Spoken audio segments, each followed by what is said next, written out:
So like the description of service level acceptable to customer requirement, it provides framework for monitoring actual service. So I told you inside your SLA you have SOW, which is statement of what? Scope of work. It's also statement of work at the same time. Yes, you can call it scope of work or statement of work. So it gives a full detail of what you want the service provider to do, and also the metric of how you measure it. So the two of you now agreed and put it into what? Signing. That's when it becomes what? An agreement. So that's why it's called service level agreement. Now you have three types. There is prescriptive, there is performance based, and there is output based. The prescriptive base talks about input, output only. It's just most concerned about the output. It's less concerned about the input. So how you get it done is not my result. So what I need is, this is my actual output. The result is what I am after. So, but in performance base is more detailed than prescriptive. So that is where that one goes beyond it. That one includes time, then measurement parameters, and all the other ones. So it's far more detailed compared to prescriptive. But the outcome base, it's just like, let's give an example of a supplier that needs to supply you a particular whatever. So you only give the supplier what you want. So then you give the supplier the option, the opportunity of doing the supply in his own way. You don't need to tell him that, okay, when you are bringing that consignment, you must put cushion under it, or you must pad it, or you must do this. No, you leave him to do everything. You only tell him exactly what you want. Mr. Charles, you just came in like a thief. You're much welcome, sir. So here, the supplier is the one that determines the means of getting that store. You only tell the supplier that this is what I want and base the agreement on it. That is the difference between prescriptive, the performance base, and what? The output base. Yeah. My remote, sir.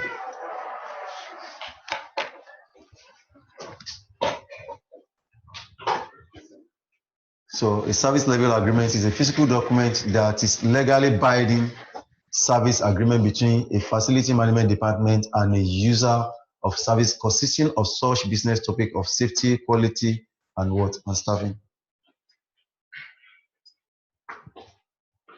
Benchmarking. I'm sure we all understand what we mean by benchmarking.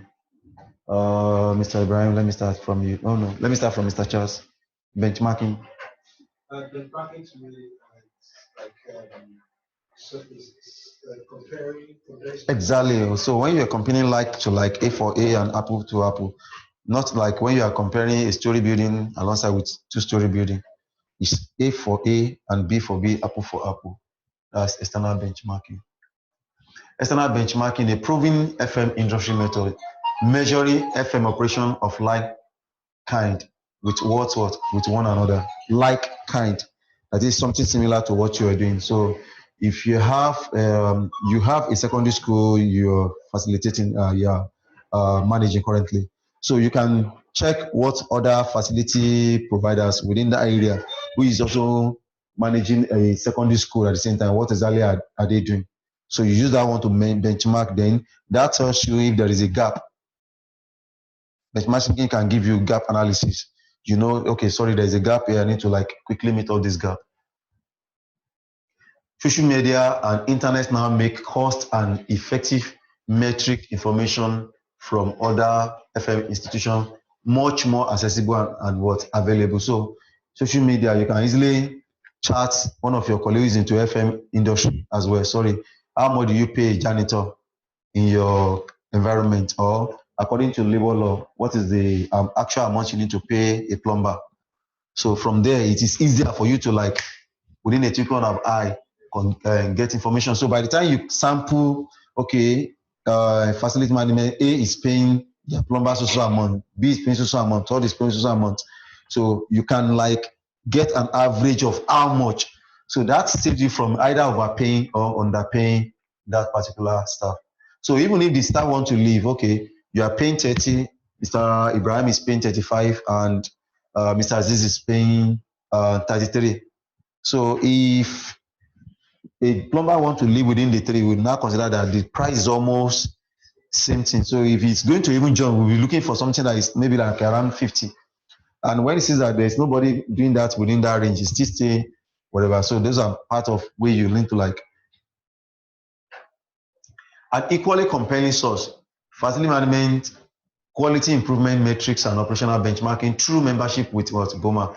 That is building owners managers association, BOMA. Building owner managers association. So with that, you can get a lot of information from the IFMA, International Facility Management Association, and then APA. Those are bodies where you can easily get one or two information as far as benchmarking is concerned. Boost your existing FM operation profile and promote future FM quality initiative through communicating this benchmarking information to your boss. So you can easily tell your boss, this is what these people are doing. So let's see, even if at all you cannot do exactly what we are doing, let's see how we can like stay closer to what they are doing so that we can remain in the industry. Benchmarking method, what are those methods? Let's look at it one by one. Identify key performance indicator. That is very, very key because the key performance indicator that will determine what exactly you are benchmarking. Then measure performance of company's facility operation. Best in class facility performance, then your own performance. So you compare the two. You can see here, you have best in class performance, then you can see your own performance, then you compare the two. So when you compare the two, whatever result you get, determine which function or process was to benchmark. Then after that, you go to identify company with which to what to benchmark. Then you collect data, you compare, analyze the data, and determine your performance gap. So from there, you know the area where you're having a kind of a what shortcoming, and the area where you need some one or two what improvement. Then develop improvement what action plan. So what are your action plans? So possibly you might not be financially buoyant to like put all those improvements in place at that period in time. Then you can like plan it so that as time goes on, you start effecting all those plans one by one. So, but there are some of those plans that could be more like operational that you can kick into and do immediately. But there are some that are what capital based that you may need to like defer or postpone. So that can form your upcoming budget. Then implement and monitor what success. So when you implement those improvements, then you still monitor how successful those implementation are.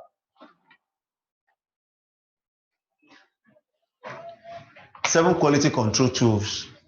You have quantitative and qualitative. So one measure quantity, the other one measure what quality.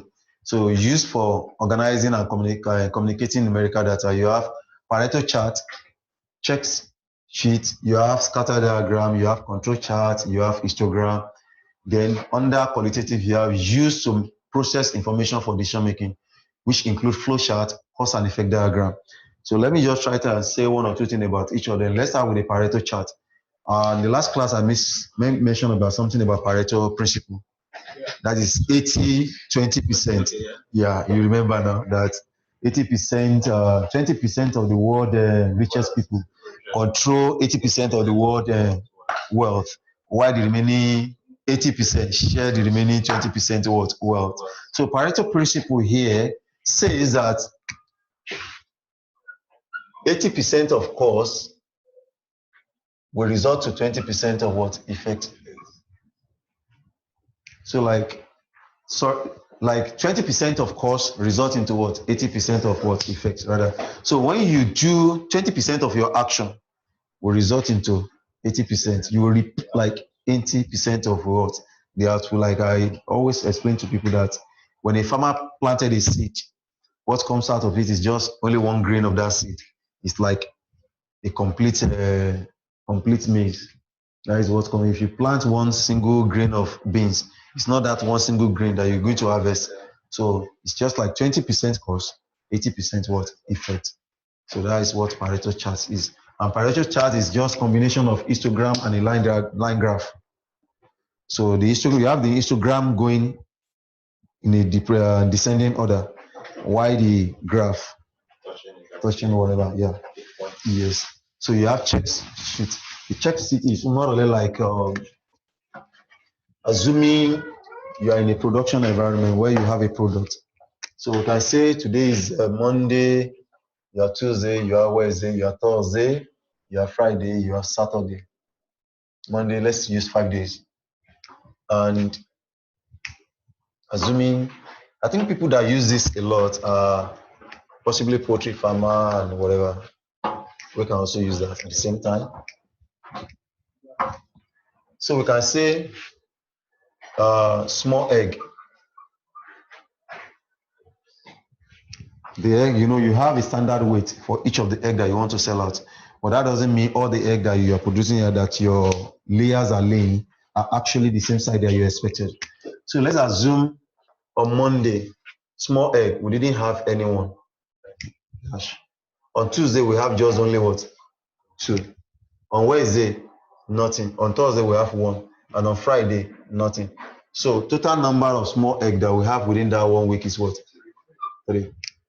Let's assume the following day, broken egg.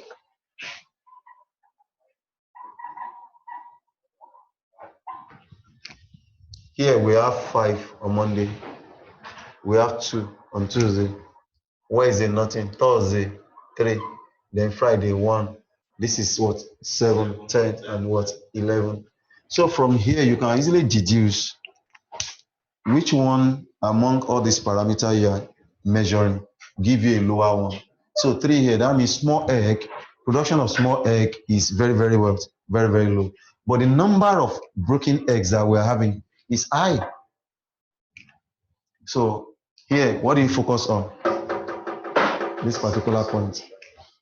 Is that looking for means to reduce the Exactly. That is what your check sheet measured. Then we have scatter diagram. If you are a student of mathematics or economics in secondary school, you understand what you mean by scatter diagram, or you're a physics student. There's something we call scatter diagram. Statistic. So you have your x and y, x and y. This is x and your y. Then you have the graph coming in this form. Then you have this concentrated in this side, concentrated in this form, scattered. So if you look at this side, this is a strong what? Most time we call this one positive. We call this one positive, strong positive. But this area is not that what much. This is more or less like weak positive. But in a situation whereby you have this type of graph, this is positive and this is negative. This is positive and this is what? Negative. So if your graph comes this way, and you have your scatter diagram here, around this, and you have some smaller one. This is strong negative, and this is what? Weak negative.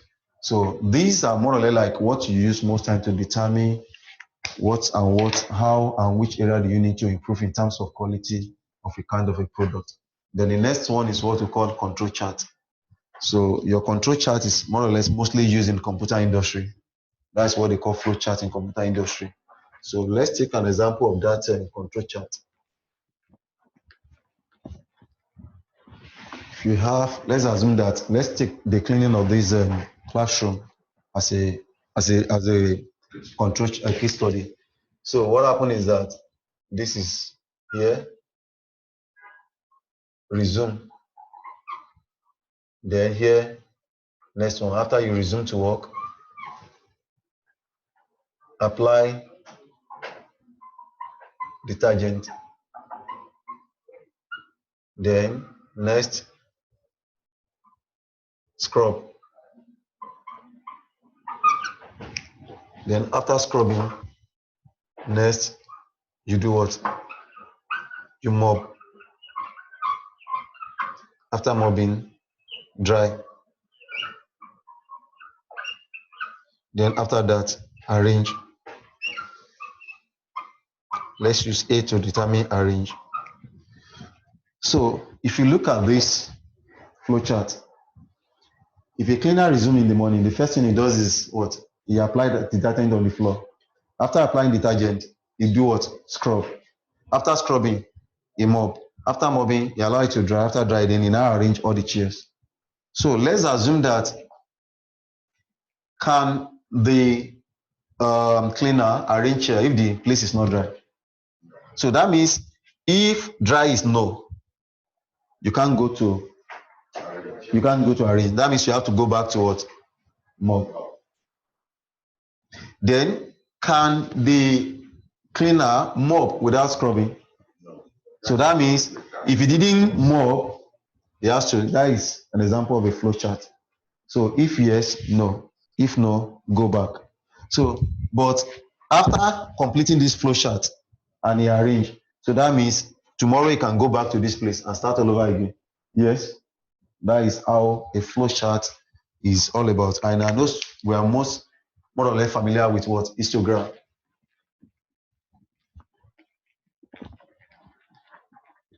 You know what an histogram is? I'm so sure we know histogram now. It's just in this form. Let's assume this is 1, 2, 3, 4, 5. So this is 10. So you have this. Then this is 2. You have this. Then this is 3. You have this. Then this one comes to here. This one again. So this is 10, this is 20, this is 30, this is 40. Which one has the highest, whatever? So this is the one that has the highest, whatever. That's how an histograms look like. It's just like an economy measure of dispersion. Then I've mentioned flow chart, then control chart. Let me say something about this cause and effect diagram. The cause and effect diagram is always called, most times you call it skeletal fish bone. Because if you look at it, it looks like a dead fish. You know a dead fish, you see the head, then you see this one, these are the bones. So it's also part of what we, so under cause and effect, I've explained to you that everything has a cause, has what? An effect. So that is what this one is also explaining. Then those ones are there. Then quality improvement tools, you have root cause analysis. So the root cause analysis, what it does is that it goes to know what is the root cause, what actually caused that particular issue. So then we need to do what? How do we find a means of getting it resolved? Then after getting it resolved, how do we improve on it? So root cause analysis measure what is the cause of a particular what breakdown, or what is the cause of a particular effect on the quality of a product. Then the 5 whys. So these are tools that you can use to do what? Improvement. The 5 whys, let's take this as an example. A printing press. Assuming a printing press printed a document for a certain customer and the customer rejected it. So the 5 whys means you ask why, more or less like 5 places.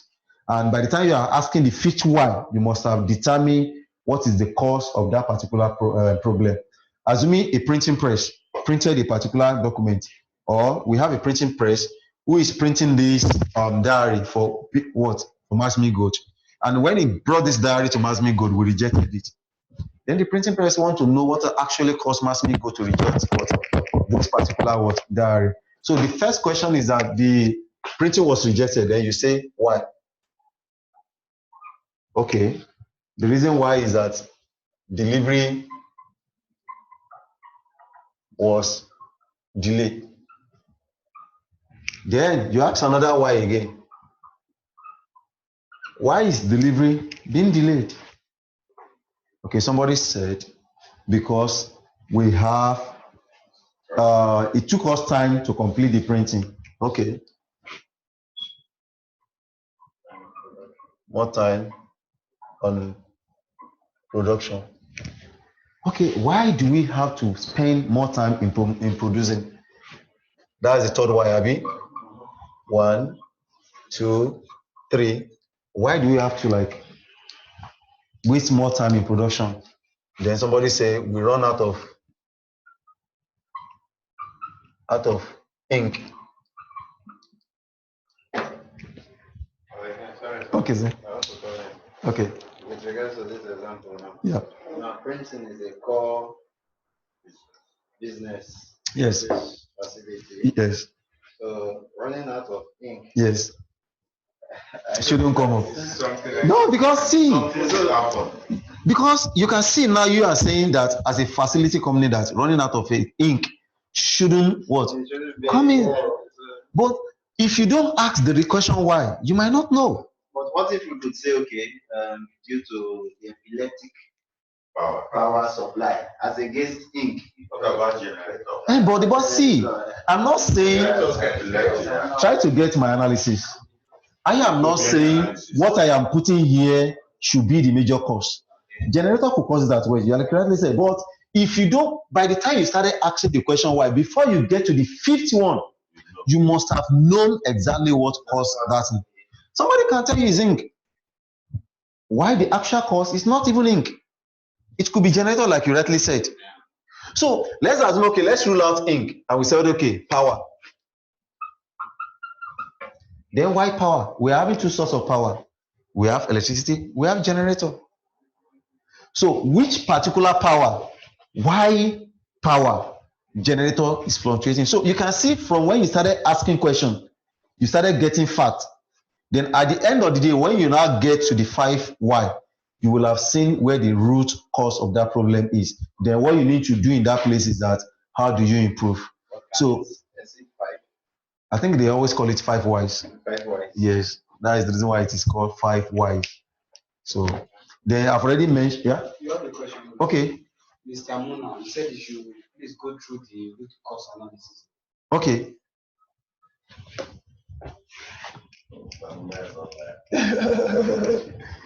The root cause analysis, like I rightly said, is just like you are analyzing a particular problem, a particular effect, to know what is actually responsible for that particular issue. If, for instance, you have a kind of generator breakdown that you rightly said, when you start analyzing what are those factors that can cause possible causes, then it will come to a point that, okay, when you get to the hospital, the doctor doesn't even immediately prescribe drug for you. They started asking you questions. So what are they trying to do? They're analyzing your health. So it is from what you tell them, they will now use to refine, okay, this is the cause of that particular kind of ailment that you're having. That is what root cause analysis is actually all about. It goes to the core cause of a particular problem. And with that, you can determine the best solution to it. Then we've already mentioned plan, do, check, and act what cycle, which I already mentioned the other time. Then Sigma 6. I know we've been hearing a lot about Sigma 6. There are a lot of models that you use. Yeah, Sigma 6. Yes, it's used. It's all about the Macao, please. It's just like that. Don't worry.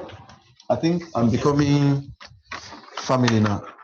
These are refillables, right? Yes. Maybe I should be coming with my marker now. No. DMAIC. So D is DMAIC.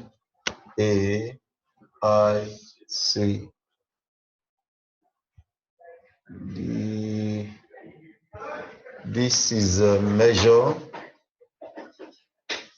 analyze, then improve. D is develop, yes. Then control. That is what it's all about. That's why they call it the mic. You develop, you measure, you analyze, you improve, and you control. If you are somebody who is into all this plant management, Sigma 6 is most of what they recommend. You know, they have cadres in Sigma 6. You have black belt, you have yellow belt, you have master, Sigma. So it has grades when you're applying Sigma. This facility management program we are doing.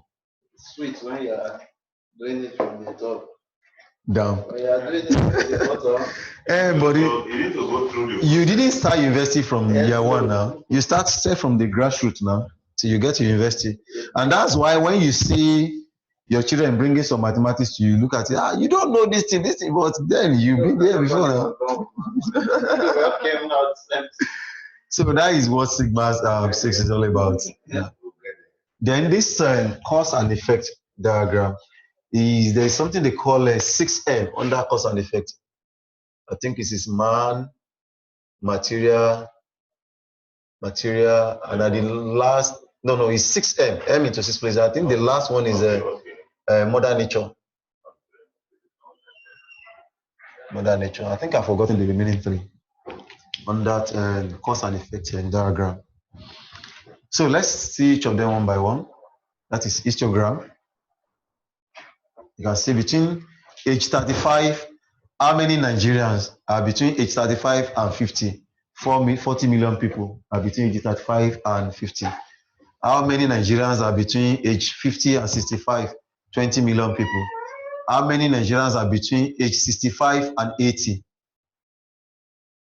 80 million people. So with this, you can deduce that between age 50 and 65, this one you may not need, if you are talking about population, you may not need to worry yourself about this. Why? Because these are people who have grown to their normal age and they are passing away.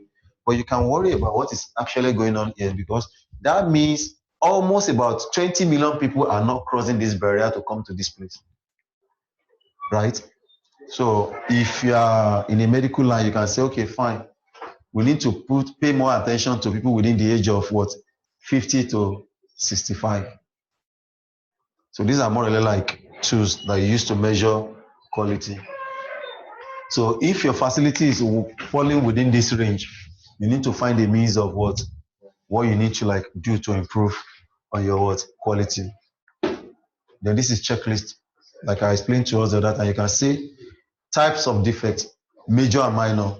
You can see rusted items, item with scratch, dirty, broken cracks, main body dent, missing component, labeling error, damage in packing, wrong item use, film on parts, void in casting, incorrect dimension, fail to pass the quality test.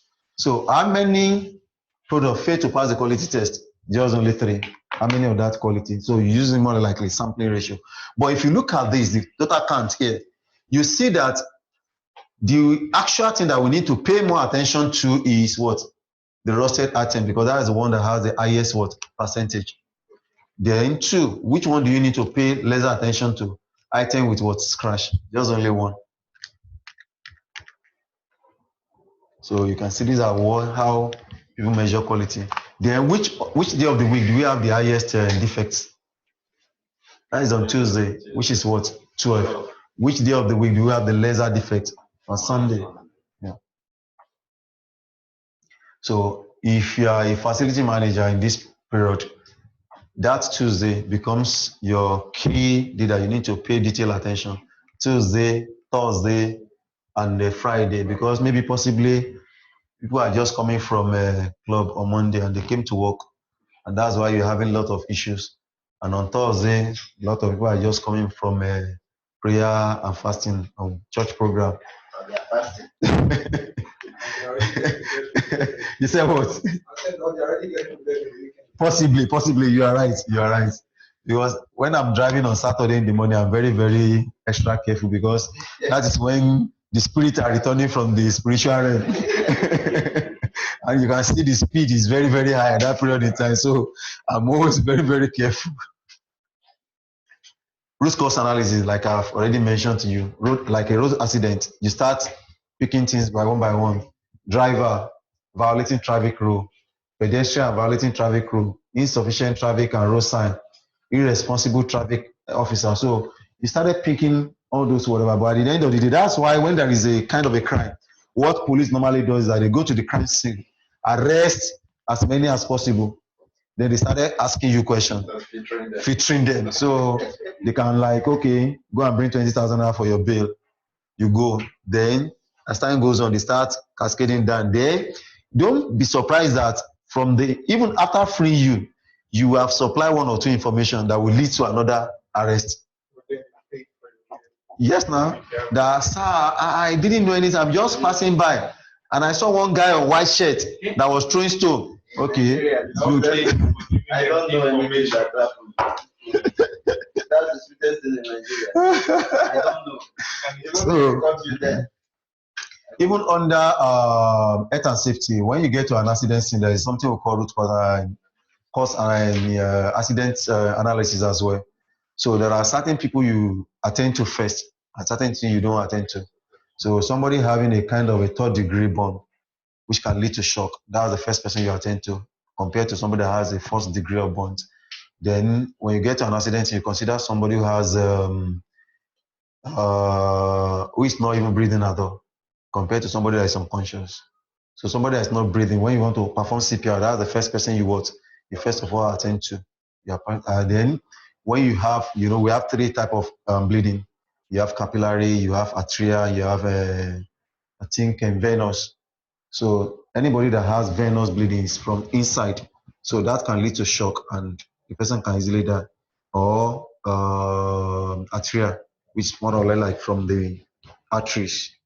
But when somebody is suffering capillary bleeding, those are kind of just normal bruise on the body. So when you get to an accident scene, you give people who are having that kind of a kind of attention before you start attending to some other people.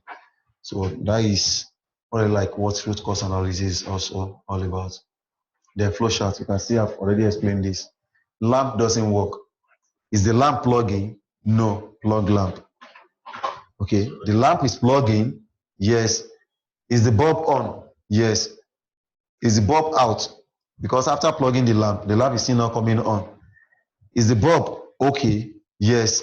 No light. That means you have to what? Repair lamp. But the bulb is out. What do? Replace bulb. This is how a flow chart is. Like what I've already explained the other time. Then you have Pareto chart. You can see 80-20. See the 80% line. So you can see the histogram going in the descending order. Then you can see the line graph going up. So 80% line and the sizes. So that is Pareto what? Chart. This is all about customer complaint that okay, parking is difficult. How many customers are complaining that the parking is difficult? You can see 80. 5%. This is 80. This is 80 and it's almost about 30% of the total customer was complaint. Then sales rep was rude. That's like around, you can say around 60. No, it's not. Because this is, if you look at that scale, okay, each of those line is 20. So we can say that one is what, 60, more like 60. So, and that is like almost about 25% of that customers are complaining about what? Sales rep. Then poor lighting, 40%. 40 customers are complaining, which is almost about what? 15%. So you can see it that same way. So as a facility manager, what do you pay attention to? The parking difficulties. So you worry less about what? Clotting shanks. This is cause and effect. I told you it look like a fish bone. So this look like the head of the fish and these are the bones. So you can see promotion, production, price, place, people, position, and what? Package. So these are what you use to like measure the quality of a particular product. The scatter diagram, I've already given us a scatter diagram, strongly positive, strongly negative, weak positive, weak negative. Scatter, what is it for? To understand the behavior of what? A process that you've already put in place. So, I told you that the quality of the process determines the output of the product. Yeah. To use it to see if two factors have what? A relationship. So when two factors have a relationship, there's no need of picking the two factors. You pick one out of those two. Since their relationship are what? Almost the same thing. To visually show coordination between what? Two factors. Then where could I use it? When collecting information on the possible cause of a what? Of a problem. Then when a relationship between two factors is what? Suspected. Then when the actual type and degree of a known relationship is what? Required. Then how do I use it? Identify the purpose, determine the two factors to compare, identify the measure, collect the data, plot the scatter diagram, interpret the diagram, take action, risk and how to avoid them. I think this is given by ABB. Then control chart. Control chart always have the upper limit and the lower limit, then a central line. So the upper limit is you can't go beyond that. Then the lower limit is you can't go beyond. So I think people who are into production line using this a lot. If you are working in all this pure water production line, all these bottled water production line, beer production line, whatever. So this is what they use to like do what on to like about sampling. So they know any bottle going between this range is defect. They take it as a defect. Below is defect, but it must fall within that range. So that's is specification limit. That is users upper specification limit and lower specification limit. So product and accepted product must be within that what specification what limit. Key performance indicator KPI, profitability, operating expenditure, customer satisfaction, customer retention. In terms of quality, your KPI is profitability, operating expenditure, which is amount of money you are spending on what all those operations, customer satisfaction, customer retention, sustainability performance, then employee recruitment effectiveness. So you're done. What happened? Are you a supporter of Tottenham? Because 7-2 over the weekend by Bayern, and this weekend again another 3-0. Eh? You shake your head for them. How many Man U fans are here? I want to know. Okay. Any other person?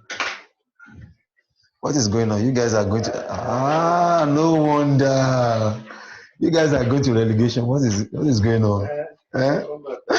Okay. I hope so.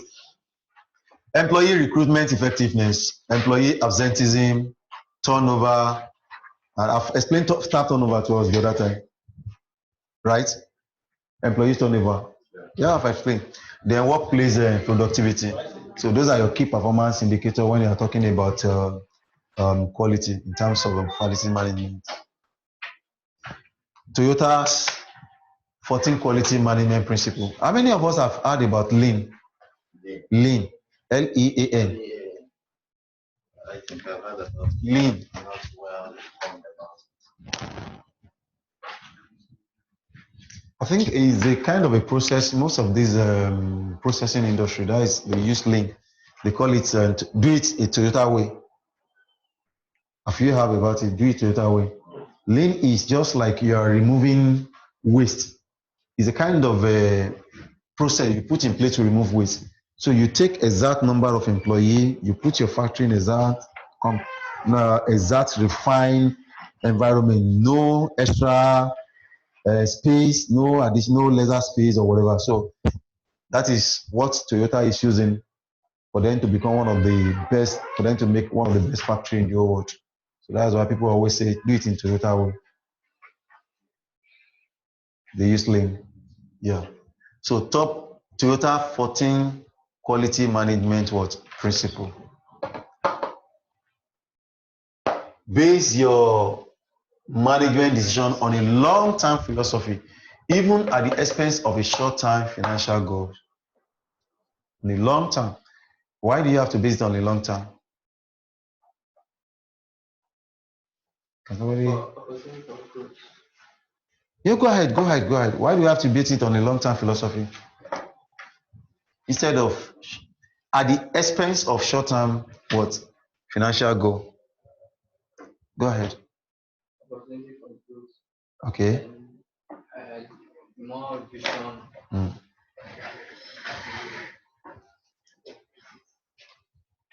Okay, let's do it this way. You know there is a difference between I make 100,000 naira today. Today I make 100,000 naira, and I make 6,000 naira today. I make 6,000 on daily basis, daily.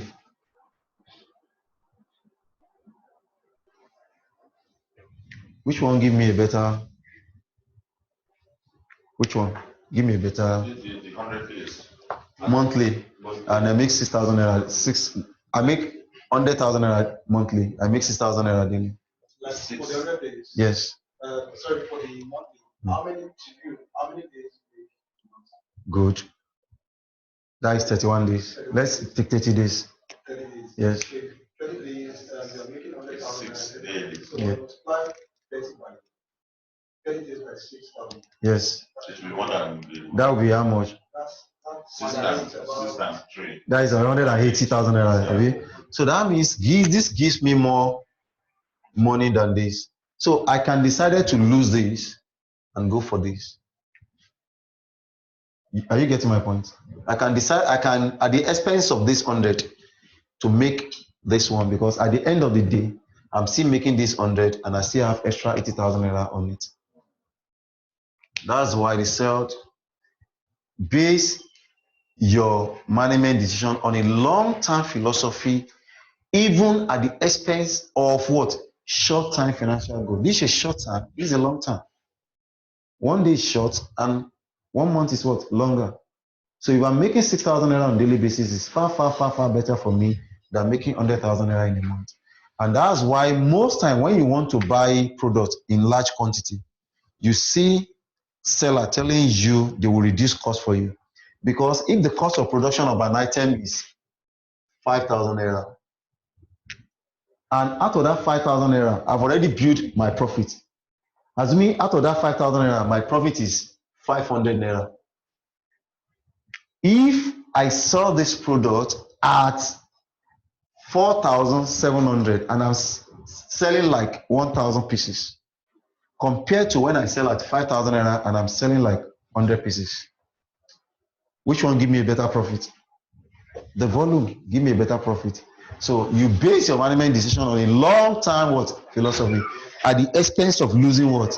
And that's why you at times you place order for some certain item.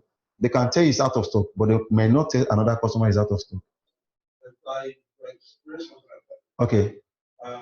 Somebody wanted to buy something in bulk. Okay. Okay. Then another person wants to buy a material. But the seller actually sold for the person that wanted to buy it. Because it said that person that wanted to buy a bulk, that person usually comes once in a while or might never even come again. You get it. Like somebody that come consistently. Yes, now because that is a customer. You are sure of getting sales from that person compared to somebody that just come once. Then create continuous process flow to bring problem to the what? Service. Avoid adjoining disjointed what? Activity. You also always bring the process what? To the service. At least let everybody knows about the process, so it is easier for everybody to contribute. That this process, okay, there's something wrong here, there's something wrong here, there's something wrong here. Then you can go ahead. Use pull system to avoid overproduction, and that is where pull is under the word lane, so it reduces what? Waste. Deliver to meet customer what? Requirement. Don't overproduce and don't underproduce. Then level out workload, so maintain balanced workload across resources pool.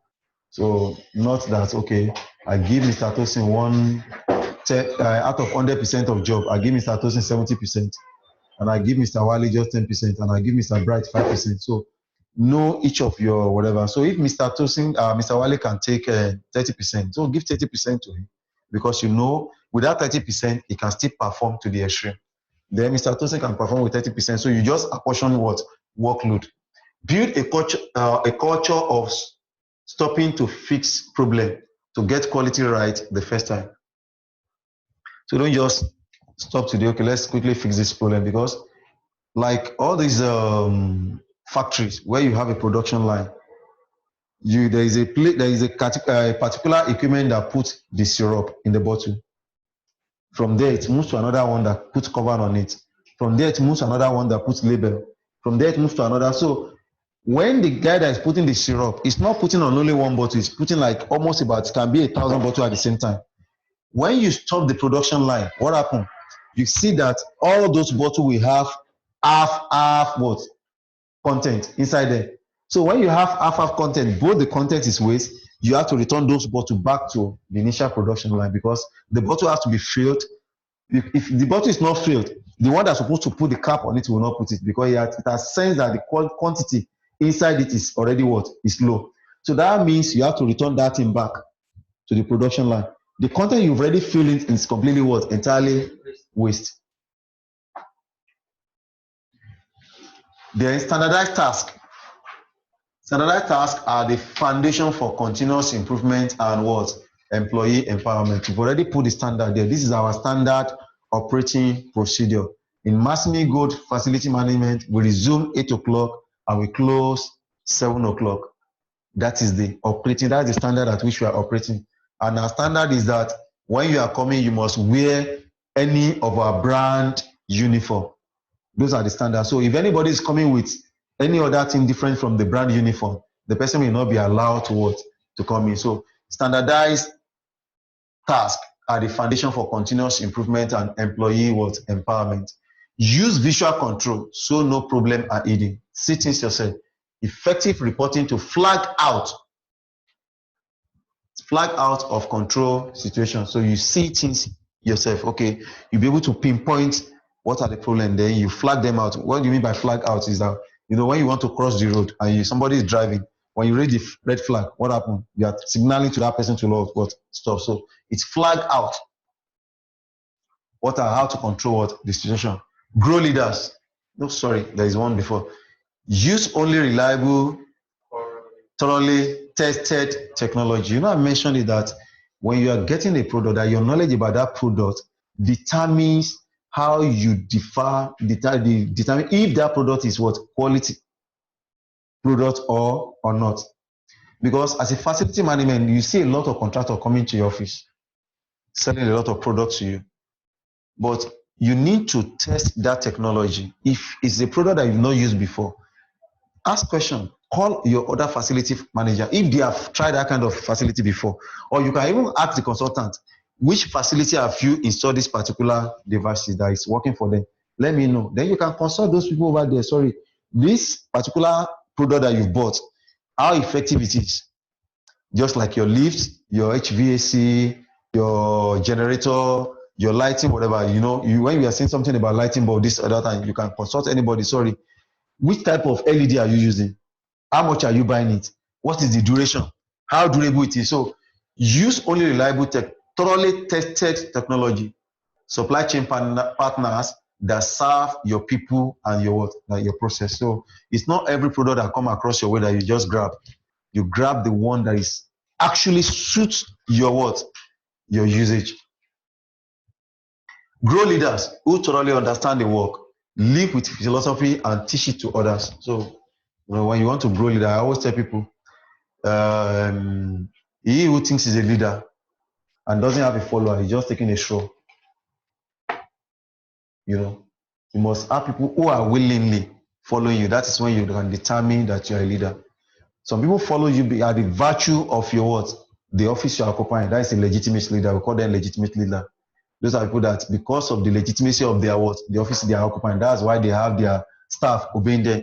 The day they are no longer in that position, the staff doesn't obey them anymore. Develop exceptional people and team who follow your company philosophy. When people follow your company philosophy, they are aligned with your company strategic goal, and to get a very right product becomes easier. Respect your extended network of partner and supplier by challenging them to improve. So it's like, I remember when I was in my former company, we get our chicken from Obasanjo farm and Tunes farm.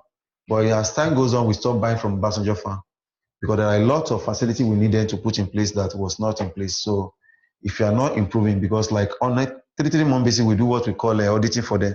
So if you fail the audit, we switch to another vendor again. Because there are 1 or 2 things that we measure. So if you pass the audit, then we continue with you. So when people know that they have an audit to pass, they won't toy with improvement. Go and see for yourself to thoroughly understand the situation. So don't always be an office facility manager. Always go to the field. See things for yourself. At least I think there's an example you gave the last class. That was when we were doing maintenance recording about generator. That when you go there, you discover that the diesel tank they are using, you may mention about some things you put in place. So assuming that you are just sending contractor to go to that place, you might not get it right. Yeah. So make decisions slowly. Why do you have to make decisions slowly? Mr. Tosin, why do you have to decide slowly? Let's try to get something right there. make decisions slowly. Yeah, based on understanding, for me to have to understand what's happening about the situation. Exactly, because if you decide in a hurry, you may not get a detailed information. Don't just jump into conclusion like we would normally say. Don't jump to conclusion. So get the detailed information, then take a very good decision at one. And once you take that decision, then you can roll on by consensus, thoroughly considering all options, implement decision rapidly. So once you have getting all the necessary information, the implementation becomes what? Easier. So you can continue rolling it out. It's just like, okay, we need to produce this phone. There are a lot of errors and whatever. So, but once we get the dimension and everything right, then the only thing is just continue rolling it out, rolling out. You know, when you need to type this, when you want to type this paper, it takes a lot of time. But after typing it and you print one copy out, to roll the other one to photocopy becomes easier. You can just put this on photocopy and press and go and start eating your food. Abi? So the photocopy continue. So whatever you have here is what you are going to have on the other photocopy from the original copy. That's what it is. Become a learning organization through relentless reflection and continuous improvement. There's something we call Eisen and Kaizen principle. If you read that book, that highly effective people, you learn about all this Eisen and Kaizen principle. So become a learning organization. You must learn. You can't say you are there every time. You must keep what learning, because there are a lot of what. Okay, why can't you just remain on what you have achieved so far? But you came for this training because you want to what? Learn further. So becoming a learning organization through relentless what? Reflection and continuous what? Improvement. Then assessment. So let's quickly run through this. Mr. Joshua, what happened? Okay, you want to say something? No, he complained. And that I also felt just for the like past. You have to answer. No, we just like classes. I have like 3 or 4 that I've not done. We just discussed it together. Who knows? Maybe we are already answering one of the questions you already have for your team. So, what are determinants of FM service quality?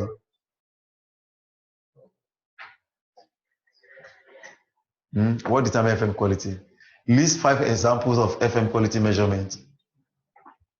Give 3 examples each of external and internal factor influencing quality.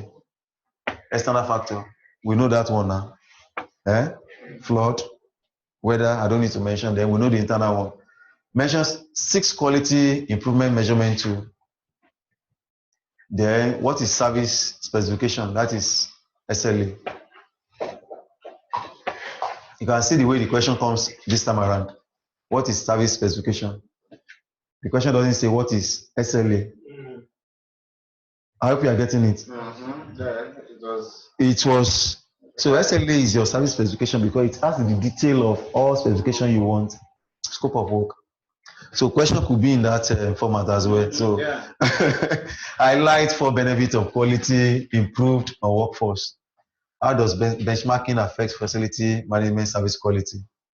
You can see when we are discussing benchmarking, they only give you the chart. No, how you can get facility management benchmarking that compare apple for apple. But now they're asking you, how does benchmarking affect FM service quality? See, Yeah. But if you look at those factors they've already given you, it's almost the same thing. Yeah. But it's more or less asking for your own words. Exactly. You get it. How is root cause analysis used for quality improvement? So, what is KPI? What are the standardized tasks, the foundation of continuous improvement? So, thank you very much. 1 or 2 questions? Or there's no question? No question. Somebody is like, let's start going on. I think I'm within time, sir. Yeah. Oh, okay. Fantastic. Okay, even. So, Mr. Bright, you can come and unscrew me. Sorry, I wasn't here when you explained the Sigma 6. Sigma 6. Oh, 6 Sigma. Recap.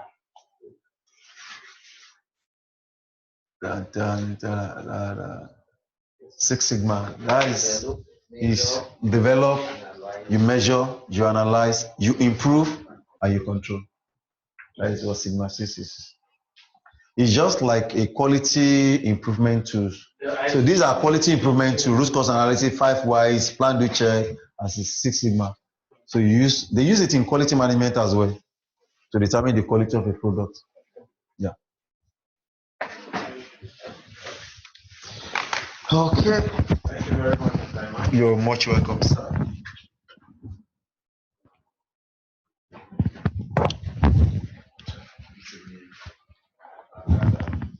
Serious. I came with bike when I was coming.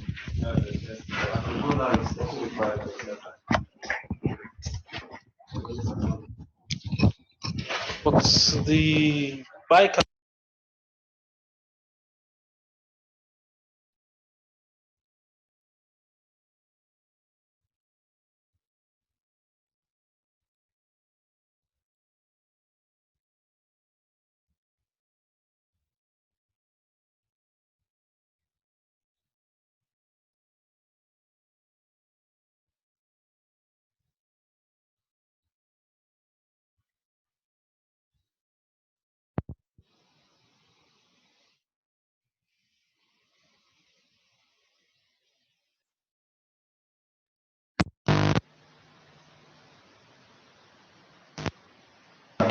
We must be talking together. Hey, Oga, no go. Wait. Go. Okay, Oga, when it gets to the junction, I say slow down. Wait. Watch. No, you have to. You have to caution them. This morning we were coming out from license. The next thing we saw was a bike man trying to overtake a vehicle playing U-turn. I was still gaining rights. So you caution your bike. All these are bookies that I don't know what they are telling them. They land in the morning by 4, start carrying passengers. Did you just show this? Yeah. And the funny thing is that once you just learn how to write in the street, so started carrying passengers, they took the flight. Okay. You know, they die, they don't have no money, no carriers, so not consign them. Sir Emmanuel, thank you, sir. You're much welcome, my brother. Okay, we are finished. Yes, sir. Today was a very And this thing is very. I think 1 minute. Something is a personal. Okay. Share with us. Don't worry. Okay, thank you very much. Just drop it here. Facilitated out.